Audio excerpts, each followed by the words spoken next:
Welcome to Teabaggers, the podcast where golf meets a whole new level of attitude. I'm Dale Smedley, co-founder of Golf Gods, and I'm here to bring you behind the scenes of the brand, the sport, and the people who make golf more than just a game. That's right. If you're here for stuffy country club talk, you might be in the wrong place. I'm Sean Trevelyan, mostly referred to as Bear, the co-founder of Golf Gods. And if you love golf and don't take life too seriously, then grab a drink, kick back, and join us for some stories, laughs, and maybe a few hot takes. In this podcast, we're digging into all things Golf Gods, from the crazy idea that started it all to the wins, the struggles, and everything in between. Trust me, you don't want to miss it. So whether you're a weekend warrior or just here for the banter, welcome to Teabaggers, where golf is life, but not too serious. Let's tee it up. Welcome to Teabaggers, the podcast where golf, banter, and good times collide. Today, we are teeing it up with a true dual sporting legend, Greg Blewett. You might remember him from belting centuries for Australia and guiding the Saka to their last Shield victory, but he also is just as dangerous with a golf club in hand. He's gone viral on account of his son Sam smacking a golf ball and breaking his nose. He's the wittiest guy in Triple M commentary and has whiter teeth than Augusta's sand bunkers. So grab a beer and tee it up. It's Bluey time. Greg, thanks for coming on. No worries. I'm actually working on the teeth as we speak. So, yeah. I might need to get the contact because I'm getting my wisdom teeth out next week. I think they need a bit of a polish. No, I've got the trays at home and got the gels just waiting there for me. So it needs a little freshen up. Yeah, perfect. Very Good man. good. No, thanks for coming on, mate. What we normally do on the podcast is with our guests, we start with the golf questions and then we lead into everything else. So the first question I've got for you is, where's the passion for golf? Because you are known maybe a little bit more for your golfing ability than your cricket ability. Yeah. So where did the passion for golf come from? Yeah, probably. Look, I probably like most kids, I reckon. My parents got into golf. Grew up in the Barossa Valley and they got into their golf, and then they used to take me out from time to time. I had a little cut down 7-iron. Yep.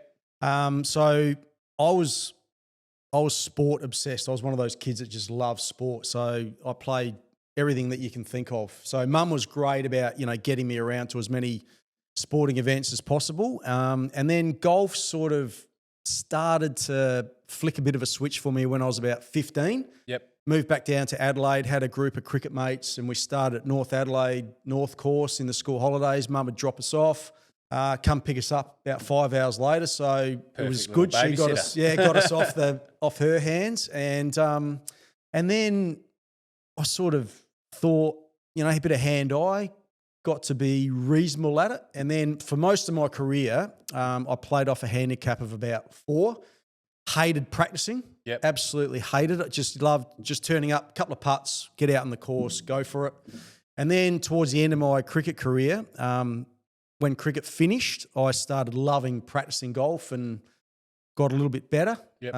So that was how it all sort of started. And then if I backtrack a little bit with the Australian cricket team, Ricky Ponting, who I'm a great mates with, we sort of started our Australian career at about the same time. And I couldn't believe how much he loved golf. And then I think that rubbed off on me a little bit. Like he knew every sporting club that came out, the shafts, the bloody grips, and knew everything about it. So I think that sort of triggered a little bit in me as well. And since then I've, just been a bit of a golf nut.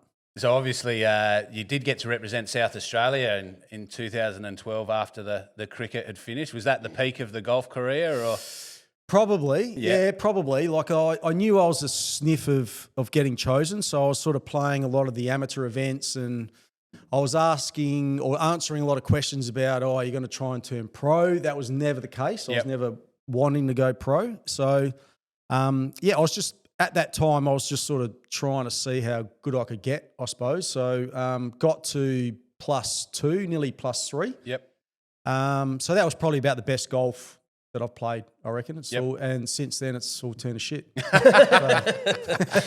That leads into my question. So obviously, professional for Australia in cricket, but you've just said that you didn't want to turn pro because the rumours were always around that Greg Blewett's going to be a pro golfer.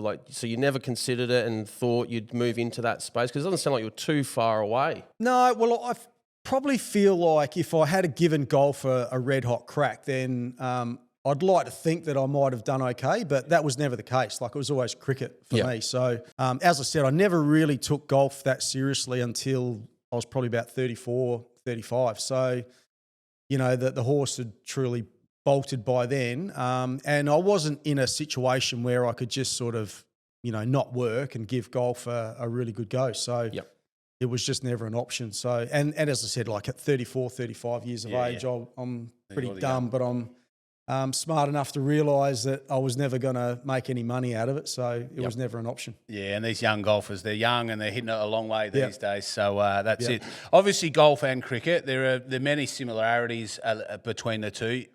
What's the approach mentally and physically like between the two games? Is there anything that's common? Yeah, heaps. I reckon there's so much. For me, I knew that when I was playing good cricket, my posture was really good. So, you know, it sounds really easy, but there can just be little things that are out in your batting stance that might affect your balance or whatever.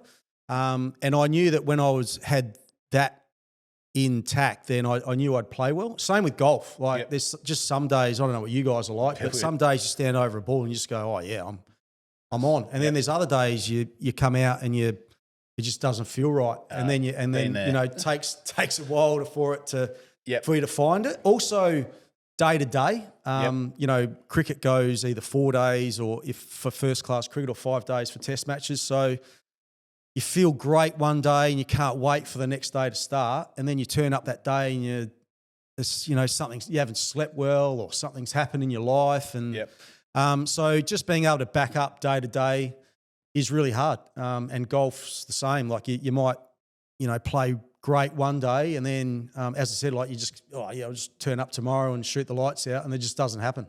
So yeah, very very similar with cricket. That's why it's a love-hate relationship with golf, isn't it? One day you think you're on. I have a big thing that for every kilo of weight you put on as a plus 40-year-old male, that it adds a shot to your handicap. And I know you were saying earlier you might have put on a few kilos over Christmas, so maybe that scratch handicap's come back to a 4 handicap or something like that. Yeah, well, you're exactly right. I mean, I've just noticed too, like I've turned 53 and I still get it out there all right, but I'm playing with younger guys and, you know, I'm sort of 30 metres behind everyone else. So reality's sort of kicked in. So I've got to get a bit smarter and a bit better at different parts of my game to sort of keep up. So, the handicap's drifted out a little bit. I'm a bit embarrassed about it, to be honest. Like I'm very competitive. I don't like that coming through as being obvious, but I'm very competitive. So when I go home, I'm, you know, like analysing my game. I go to bed and I'm counting my putts and all that sort of shit. So it's the opposite to me and you, isn't it? We're there and it's like, nah, bogey the first. Nah, we're off today. We're done.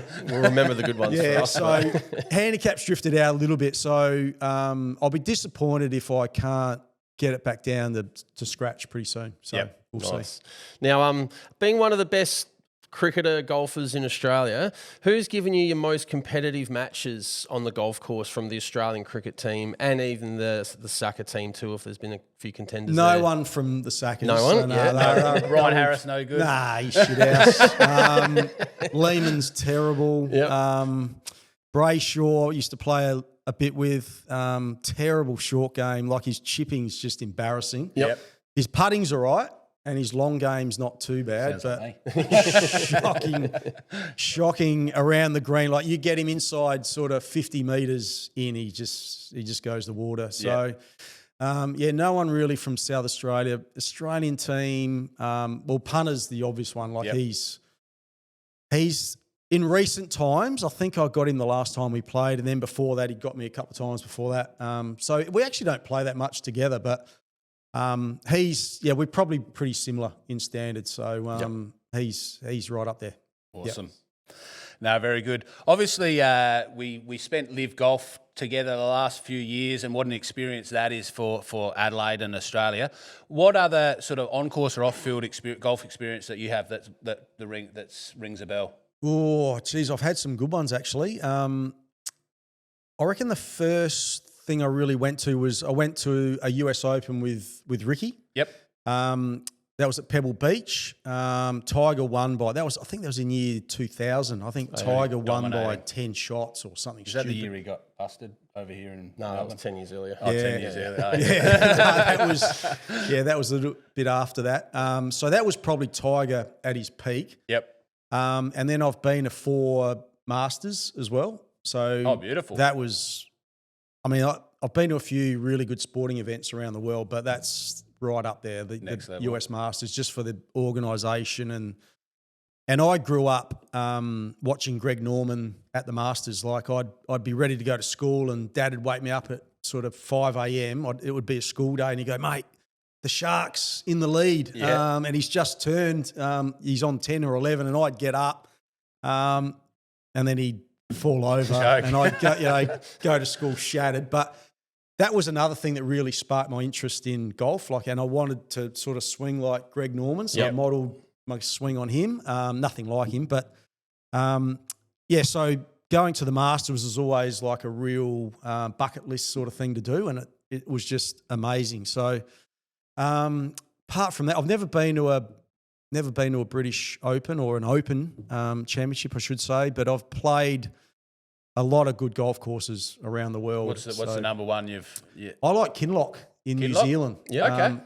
So we haven't played in New Zealand, have we? But it is been a bucket list. There's so many courses all right next to each other. And there's a couple that have popped up recently too that are in the top few in the world. But I love Kinloch. I was over there commentating with Alan Border, and we played it one day, and we loved it so much we stayed the night and played the next day as well. That was unbelievable. But apart from that, played some great ones in the UK. Royal Portrush was unbelievable. That's where the Open is this year, I think, this year. Unbelievable. Sunningdale, I love. Played the old course. Played the new and the old at St Andrews. Sounds like you played everyone's bucket list. Not quite. Sunningdale is like I've played the old and new at Sunningdale as well. Where else have I played? Some great ones in South Africa. They got some great golf courses as well. States, played Pebble Beach. Yep. Nice. A few times. Played some golf courses in Arizona. Those desert courses are amazing. As said, like New Zealand played most of the good ones in Australia. So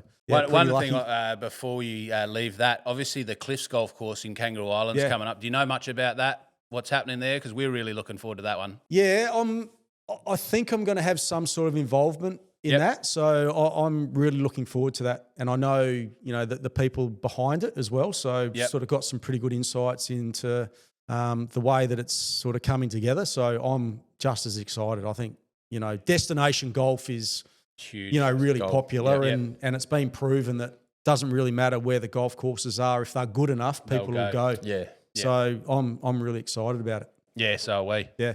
Now you the boys get stuck into you on the commentary about having a bit of a reputation as a name dropper. So we're a bit curious who's the most famous person you've played golf with?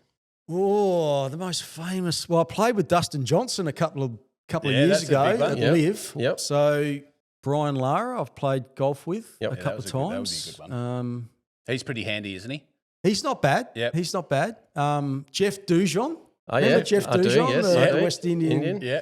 He hosted me in the Caribbean. That's all that's sort of springing to mind at the moment. So obviously you're the people you've met, the celebrities around all the big names around the world is actually very impressive. Do you want to run off some of the best ones? I know it's probably the Pope, Muhammad Ali, and all the rest, but. Well, the Queen, I always go straight to the Queen. Yeah, that's as big as it gets, isn't it? Yeah, that's as big as it gets, surely. And the King now as well. So met old Rosy Cheeks a couple of times. Yep. Prince Charles. There's too many, honestly. Like, where do you want just Mick Jagger? Mick Jagger. Mick Jagger. I actually got a few of the Stones boys into Lords once. They were sniffing around. Can you believe it? They were sniffing around for a few tickets. And myself and Brendan Julian. So Brendan Julian's was good mates or is good mates with their bodyguard, who's a New Zealander. Oh, yeah. And we were over there commentating and we got the message, can you help? A few of the boys are trying to get into Lords. So, so we got those boys in.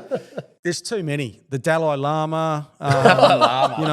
Where do you, I don't know. There's too many. Well, it isn't a very impressive list anyway. So obviously one of our... You guys, of course. Yeah, us. too We're kind, on mate. the list right down the bottom. So one of our connections to you is obviously the viral video of your son Sam that went. It was probably a couple of. I'll probably work it out. It's probably 6 or so years ago now that it started.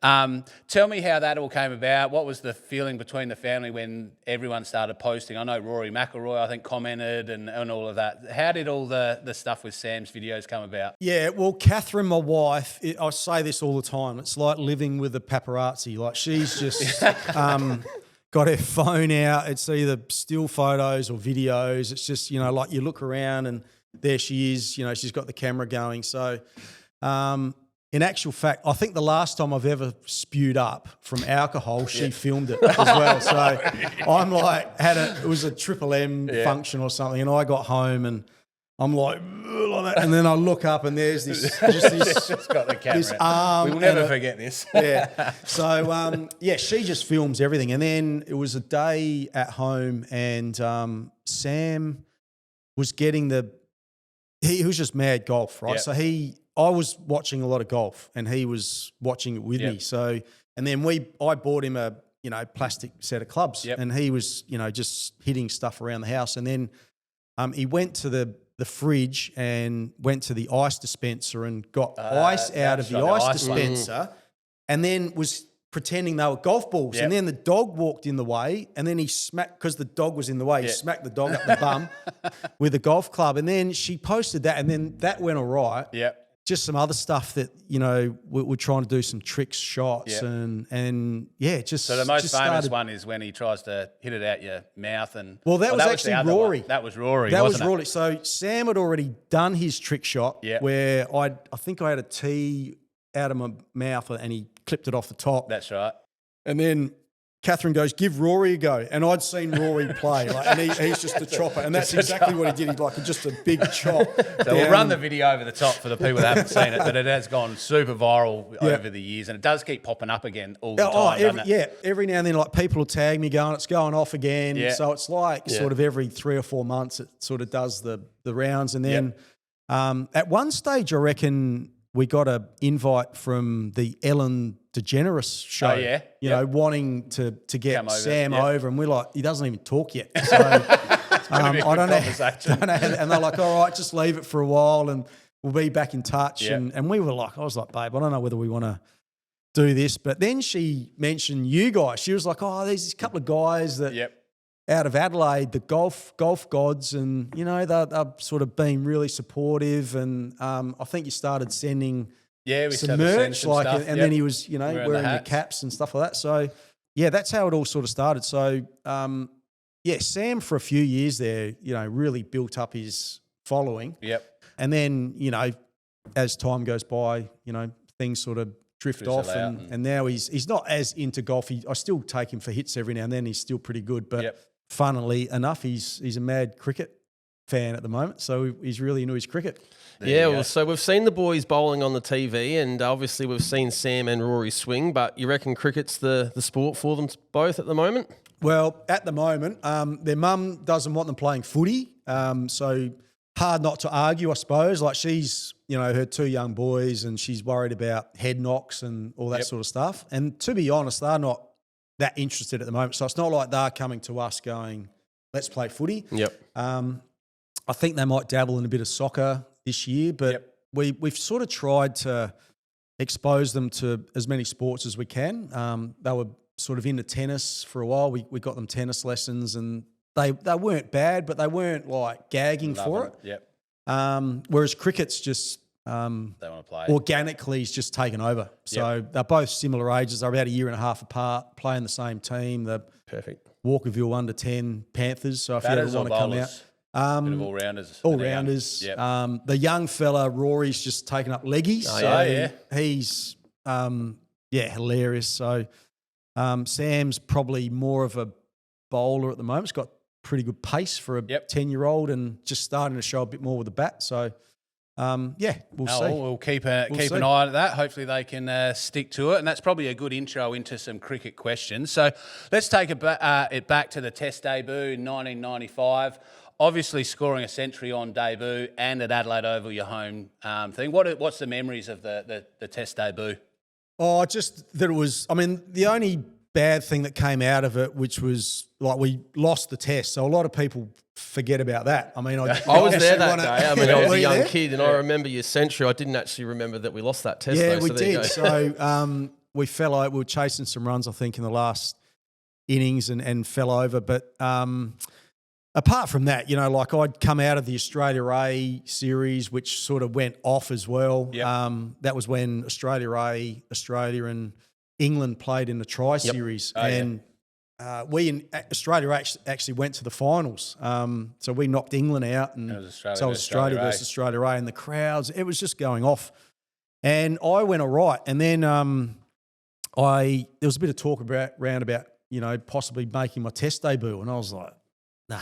And then next thing, phone call, you're in. You're in? And I was playing some great cricket. And How old were you when you... I was 23. Oh, so, yeah, I was pretty young. Pretty young. Yep.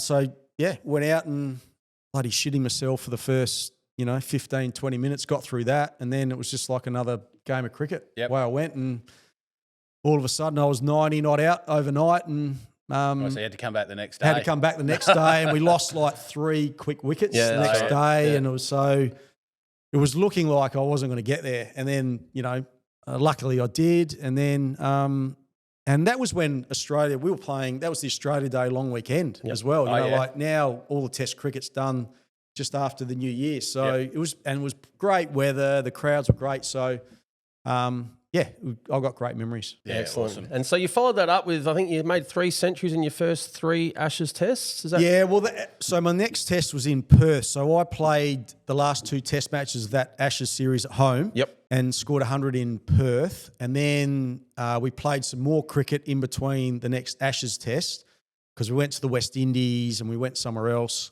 And then, so the next Ashes test was in England. Yep. At Edgbaston, so the first test match there, and then I got 100 in that test match as well. So the first 3. Did the Poms bring out the best in you then? Is that? Well, I seemed to play my best cricket. You did, yeah, against the Poms. I actually found batting during that series really challenging. Like, the ball swung around a lot of times, and conditions changed from day to day. So it was a challenging tour, but we won the Ashes over there as well, and I think I averaged about 40 odd for that series, so not too bad. Batting that was the first time I started batting at number 3 for Australia. So, but I probably played my best cricket against England, the Poms. Yeah, Nice one. That's not a bad team to play your best cricket at. Bad way to go about it. I know you probably get asked this all the time, and you probably hate it. Bernie's told me I have to answer it. I didn't want to ask the question, but the memories of the getting out on 99, I don't want to know the stories, but do you look back now, and is there any moment in that where you have a laugh and go, fuck, It's still a good score, isn't it? Yeah, it is good. I mean, I've got mixed feelings about it, because the first one was against the West Indies in Adelaide, and I got dropped the biggest sitter of all time. Courtney Walsh was the bowler. Yep. And I got a leading edge, and it just popped straight up. And he just, in his follow-through, went to catch like that and dropped it. And I reckon I was about 20 at the time, so I should have been out. Yep. And then I got to 99, and Michael Bevan was batting at the other end, who, I don't know if you can remember Bevo, but he was like a proper athlete. Like he was very quick between the wickets. And I remember on 99, I just dropped one to the offside. There was no gully. He was back on the ring, and it was just like an easy, not even a stressful one. And I got halfway down, I looked up, and Bevo's turned me back. And I'm like, mate, what are you doing? Because, the rule is when your mate's on 99, like you're just doing everything you can to get him to 100. So I was like, fuck, what's going on here? And then the next ball, I remember Cameron Nuffy, I call him, Cameron Cuffy was the bowler, and he bowled me this juicy leg stump half volley, and I just creamed it, like hardest ball I hit all day, straight to mid-wicket. Yep. And then that's when, like cricket's a bit of a mind game. I was just thinking, shit, maybe it's not meant to be. And then next ball I got out. Yeah. Like forward the fence, just sort of rattled through, sort of like dribbled onto the stumps. And then, as I said, like probably should have been out for 20. So then I was like, that's okay. That's all right. And then it wasn't until like a couple of weeks later playing New Zealand, and I got 99, like batted really well. Yeah. And I got out, and I was livid with that one because I just threw one away. So that's the game. You know, absolutely. It's 99s. It is a mind game. I did make a few 90s actually, so used to piss me off, like guys like Buff Lehman who used to just slog his way through the 90s, and I'd be there like, you know, nudging and nicking and just trying to get there. So guys handle it differently, and I wasn't the best probably in the 90s. I must admit, I just wanted it over and done with, and a couple of times I got out. I think my highest cricket score was probably about 21, so you've done well. You've made a few hundreds on the golf course there, Dale. So. Stock Very standard. consistent in the golf course. Definitely. Mate, you faced some of the fastest bowlers of your era, like Curtly Ambrose, you mentioned Courtney Walsh, Alan Donald. Who were the quickest ones? Who were the scariest ones? Or that just even if you had difficulty with some compared to others? Yeah, well, Brett Lee at state level, and I played a lot with Brett as well. He was just brilliant, like what an athlete. But I played a lot against Shoaib Akhtar, who I still think holds the record for the fastest. Ever delivery bowled at international level. Like that was, I think, in the 160s at altitude in Joburg, I think it was. Sean Tate was the other one. Like I had to face him all the time in the nets. Yes, this nutcase. He was like, I remember him turning up. I reckon he was doing some sort of job experience at the Saka. And all he was doing was like, you know, putting letters in envelopes and sending them out. And then he came to training and was bowling to us. And I'm like, who's this kid? Just bowling these in-swinging Yorkers, hitting us all on the toe. Yeah. And then about a year or two later, he's playing for South Australia, and wasn't too long he was playing for Australia. So he was right up there. But Shoaib Akhtar was by far the quickest that I faced. Like there was a couple of spells. Got as many that faster bowlers. There was an era where Tatey, Shoaib Akhtar and Alan Donald were just dominating Brett the Lee speed. said it on the commentary last week that he's sort of surprised at the way sport evolves I and fitness, couldn't agree that more. he thought bowlers would be quicker now, or at least more of them at that top Couldn't agree level. more because, you know, like there's no doubt that we're like other species on this earth. Like we're evolving, and like there's no doubt that we're becoming better athletes. I mean, have a look at you two blokes. Like you're just walking specimens. But yeah, like with sports science and recovery, and you know, I agree, completely agree with Brett Lee. I can't believe that there's not more people bowling. Whether it's like, you know, guys, but there's a lot of T20 specialists out there as well that the game's built for them. Yeah. You know, We like had he's got to Linny bowl on the 4 couple overs. rip in. Like watching Riley Meredith bowl the other night, he sort of nudged just over 150. You know, you're going to bowl like a 2 or 3 over spell at the most. It's just built for. So yeah, I'm really surprised there's not more people bowling quicker. Yep. Hopefully we do get to see that, because that is a good part of the game. Oh, yeah. Still love it. So when you look back at your cricket career, was there an innings that stands out as your most favourite or the one you're most proud of? Oh, probably the best I've ever batted, I reckon, was my second Test match where I made 100 in Perth. I reckon hardly missed the ball. You know, like that was probably as well as I've batted. Yep. But in terms of importance, probably I reckon there was a Test match in the West Indies where we won the last Test match, and that was my first tour overseas. We beat the West Indies for the first time. They hadn't been beaten at home for about 20 years. So that was like an unbelievable. That's one of my favourite tours, like the 97 Ashes tour and then that tour were two of my favourites. So I think I made 70 in that second innings when the game was sort of on, you know, a bit of a knife edge. Yep. So that was quite an important innings. The other one was probably my double 100 against South Africa, where me and Steve Waugh put on a big partnership, and they'd only just sort of come back into world cricket. They were a bloody good team. Yep. And that was the first Test match of that series as well. So for importance, yeah, probably those two. That was the top score, that one in South Africa? Yeah, The double, yep. 214, and as I said, batted all day with Steve Waugh, who was, you know, great to bat with. Yep. I'm pretty cruisy, really. Like in between overs, like looking around, seeing if there's any bikinis out there, especially South Africa. Back in the day, there was a bit in just the to crowd. sort of, relax in between deliveries. Yep. But Steve Waugh was like, "Oh, what are you looking at? Come on, we got a test match to win here. We got them right where we want them." So he was pretty intense, but I loved it. It was a great day. So yeah, probably those 2 knocks. Love it. Awesome.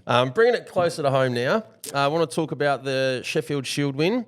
You top scored in the second innings and guided us home. It was our first. I got home from school and watched the end of that. I remember that very well. First in 14 years, and it's been our last one. Yep. Tell us about the celebrations. I believe there was a few of these kicking around. So how were the celebrations? Oh, they went for about a week. So Yep. some great memories. I mean, I've got some great memories playing for Australia, but that Shield, the draw. Yep. But winning the Shield was that's right up there. So actually, I did top score in the second innings, and the only time in my professional career I've ever cried when I got out was then, because I thought I'd lost the game. You were one of the last wickets to fall, weren't you? Yeah. I was probably the last sort of recognised batter to get out. Yep. So I thought that was game over. And as it stands, Peter McIntyre and Shane George held on for ages. It was like the longest couple of hours I've ever been on this earth for. But the celebrations were epic. They really were. Like I think it was the next day they put on a parade for us. So I think it was the keys to the city, and there were like thousands lined up, and it was absolutely brilliant. But I reckon I didn't get much sleep that night, and I only got told, I think, at the last minute about this parade being on. Yep. Didn't have time to go home, get changed, have a shower and stuff. So I had the same kit on. I reckon I had like bourbon and Coke stains all down my white shirt, and I'm on this bus. Yeah, everyone.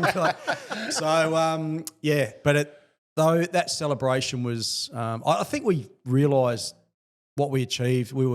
I think we were the best team all year and deserved to hang on for that draw. So, that was a big celebration. Lasted for a while, and I think I ended up going into state. I had to get away because it was the liver was crying. Needed a break and a So detox. it has been 14 years, and we haven't been able to do it It's been since. 20, sorry. Is it 20? 20 it's been, 20 years, so Unbelievable. big right? effort. But I think Ryan Harris at the helm now, I think he's the man for the job, and we looked a lot better.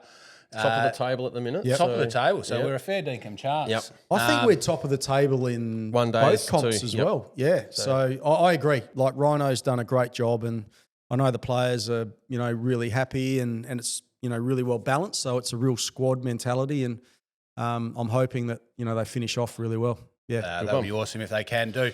We did have Chris Lynn on the podcast last week, and he told some absolutely ripping Buff Lehman stories. And we know you're really good mates with him. I'm sure you've got a couple more. Have you got any Buff Lehman stories? We seem to be picking on him a bit. Yeah, I know. Well, so he should be picked on because normally it's the other way around. His standard line for me is, because he's got nothing on me, he goes, "Oh, yeah, he's tight. He's really tight." So that's his standard line. But yeah, I've got a couple, and it revolves around nudity. Yes. Loves we getting love that. nude, and I don't know why, because it's not a good look. He's got a hairy ass, hairy back. He's got cellulite going everywhere. But he coached in the IPL, one of the first years of the IPL, and he was trying to get the team to do ice baths. And a lot of the Indians were very hesitant to get into a very cold tub of water. And he was trying to explain to them about the benefits of recovery and all that sort of stuff, and they just wouldn't do it. And then apparently after one game, they'd had a good win and they were all celebrating, and next thing you hear Buff going, "Watch out, here I come." And he's running through the change rooms naked and does this big peg leg into the ice bath. The ice went everywhere. And they were like, they've probably never seen an Australian naked, let alone Darren Lehman. And then apparently it worked. Like they all started like buying in after that. And then there was another time for South Australia, we went away on a pre-season camp and we're doing some abseiling. So I don't know whether you guys have abseiled. We've done it. Yep. I'm absolutely fine with it, like no problems. But there was like 2 or 3 that were just like literally crying, like they, so scared of heights and like backing back, hanging onto a rope. So we were sort of egging them on, you know, Carl, you can do it. It was like all this sort of team building stuff. And then we were all sort of, who's left? And no one could find Boof, Darren Lehman. And next thing, the guide or the guy in charge of it's like, here he comes. We've talked him into it. And we're like, Boof, Boof, Boof. And then the next thing I saw was just that big hairy ass coming over the edge of this cliff. And he was, again, naked. So he just had the harness on. And I don't know whether you've seen those harnesses. Like, it's got the triangle at the front, and he's like the pretty ordinary package is sort of coming through there. And then he's like, his ass is winking at us on the way down. So he was stark naked all the way down. And like all the boys loved it as well. Like he got down and we're all carrying on. So yeah, sounds like love getting nude. The big great man to have a few beers with and get nude. We're all in for a few nudity runs and all that sort of stuff. There, we actually dropped that on the podcast a few weeks ago too. Had to raise that, but bit of a sledge for Boof there. So that brings me into sledging. So it's a big part of cricket. Curious to know if you've given some really good ones, or if you've received some, or even just ones you've heard during your career. Oh, yeah, I was a terrible sledger. Like, I used to get too emotional, you know, like I just sort of go, nah, you're fucking shit. Or, you know, just nothing intelligent. Yeah. Probably the biggest spray I ever got was from Chris Cairns. Used to play for New Zealand. And he was bowling to me, and he was, mate, this is your last test match. He was like, made me feel like shit. Yeah. And he was right. It was my last test match. So that one. But probably, I mean, the Merv Hughes ones are legendary. Yep. I don't know whether you've heard the James Orman one with the War brothers. Yeah, I haven't. Tell the story. Well, James Orman I think he only played 1 or 2 test matches for England. Yep. And Mark Waugh, who never sledges, he was in slips and he was sledging him, going, mate, what are you doing here, mate? You just, you know, you're not good enough. It's embarrassing, you know. And then he was copying a bit of this from Mark Waugh. And after a while, he just couldn't help himself. And there was a break in play or in between balls or something like that. And he goes, you know what, mate, you're probably right. I shouldn't be playing. I am shit. But one thing I can guarantee you, Mark Waugh, is that I'm the best cricketer in my family. And Steve Waugh standing right next to Mark. So that was probably the most intelligent sledge that I've heard for a while. That's awesome. So probably since your career has changed, obviously cricket has changed a lot. T20 franchises and the growing focus on analytics and all that sort of stuff. What is your feeling on the direction of cricket at the moment? One day is a sort of slowly teetering away. Where do you think cricket's going? Is it a good place? It's in a challenging place. There's no doubt about it. I mean, the franchise cricket has put the schedule under enormous pressure. Yep. Just with the amount of money in the game, like there's so much choice, which is great for the players because, you know, my 2 lads coming through, you know, if you do your sums, that, you know, sports like AFL is the biggest chance of making a decent income out of sport probably, whereas cricket's always been a little bit harder to earn a decent income. That's changing because of T20 cricket, no doubt about it. But having said that, it's putting a lot of pressure on, you know, 50-over cricket, test matches. Yep. Yeah, I mean, the 50-over cricket's an interesting one. I'd love that to go to 40-over cricket, like, you know, just double 20-over cricket. Yep. So for me, you know, instead of 20-20, you play 40-40, and I think that will help that particular game. Test match cricket, I still think, you know, the big 3 or 4 nations, it's still thriving. Like we're just coming off the Indian series. The Ashes will go off next year. England and the Test match cricket in England, you know, I always watch that. I think they're fascinating series. Crowds are always great there. Yeah, I just think the scheduling's the huge one. You know, like just being able to, you know, have the best players playing. Same in golf, right? Like Live Golf, PGA Tour. Like I hardly watch any PGA stuff anymore. You know, like the same, to be honest. Yeah, it just doesn't. It's not doing it for me. No. So we always want to see the best players playing all the time. Same as Big Bash. I think they're starting to get the scheduling right there as well. So the biggest thing facing the game is no doubt the scheduling and trying to, you know, get the best players playing the most important cricket at that time. But that's tough. I get it. Yeah. So I guess to add on to that as well, like the way the game's changed, and it's changed a lot since you finished playing. Post-playing career, you've moved into coaching and also commentary. So how has that changed your perspective of the game, probably to complement that question as well? Like, how's your perspective of cricket now compared to as a player? Probably not that much different, to be honest. Like, I know how hard the game is. So I, as a commentator, like to be, like, I like to say it as I see it.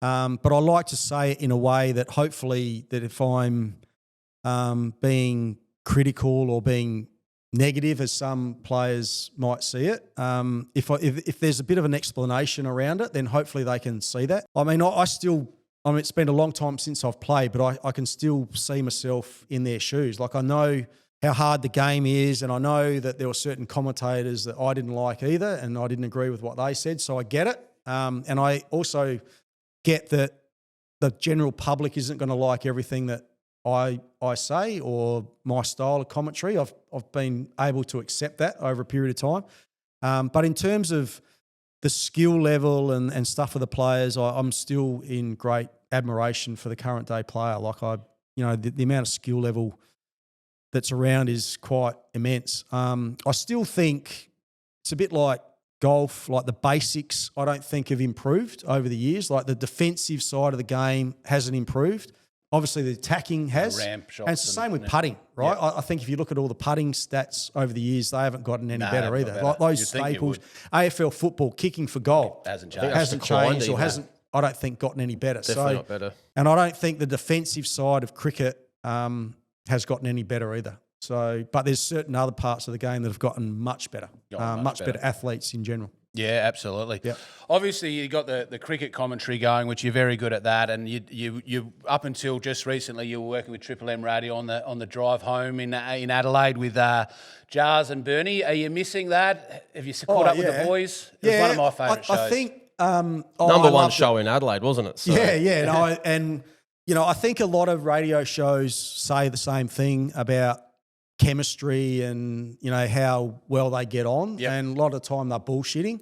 Whereas we can honestly say that we're all great mates. Like, the three of us just got on absolutely brilliantly. And that, I think, came across in the show. Absolutely. We didn't really prepare too much. Like, obviously for interviews and stuff like that, you've got to do some level of preparation. But what you heard is sort of, what we were like in the studio. And I can honestly say I'm sure those guys are the same. Like, I couldn't wait to get into work every day, and as soon as the red light came on, it was just brilliant. So, really miss it. I understand the business side of it as well. Don't necessarily agree with it, but those years that we had together were brilliant. So hopefully, I know we're still great mates. We still stay in touch a lot. So I'm sure there'll be something that pops up in the not too distant future. Obviously, that lack of preparation did show in some of those live reads, and we might have a few clips from Triple M from the boys there to be able to run them through later, but that probably is an understanding of it. Yeah. Well, I mean, definitely, from socialising with you three, like obviously off camera, it was the same sort of banter that we would hear on the radio, which definitely made it much more enjoyable to listen to, knowing this is very authentically those three. Yeah, that's right. And also, I think with the live reads and that, like, we wanted to sort of make it very clear that that's what we were like, and also that everyone makes mistakes as well. Like, that's just human nature, right? Yep. So, and that's a bit the same with my cricket commentary as well. Like, I love live TV. Yep. I hate pre-recording stuff because often, if you stuff something up, they'll go, right, stop, let's do it again. Whereas I just love owning it, you know, like you make once a mistake. You get into the flow. Exactly. And away you go. So, and hopefully, that comes through, and the radio was very, very authentic, and that's just who we were was what you heard. Yeah. Awesome. So you got your social media, the three of you. Are we ever going to see a podcast from you three, or is there anything like that in the works? No, potentially? there's Charles definitely needs something to do. In Yeah, his no, life, that's doesn't he? right. That's right. As you know, like it's a slow process, the podcasting. So we're trying to find the smartest way of going about it. So it's taking a bit of time. Also, Bernie is doing another show as well, so there's stuff going on around that as well. But I've got another podcast that I'm just about to start as well outside of that, which is very exciting. So what's that going to be called? Or we can't release that yet? No, I can't release that yet. We'll be looking but I'm very excited. The guys that I'm be working with are what you'd say, very high profile guys, and it'll be in the cricket space. So I'm looking forward to that. And that's the thing with the podcasting, as we know here, it's all good to sit here and talk, but there's a whole production side of it that you need to get it off the ground. And that's the thing, right? So everyone, the amount of feedback that we've got since we got the ask from the rush hour has been phenomenal. Like the amount of support, and everyone's saying, I can't believe it. But they're all saying, just do a podcast. But they don't realise that how much work goes into it, right? And that it costs money.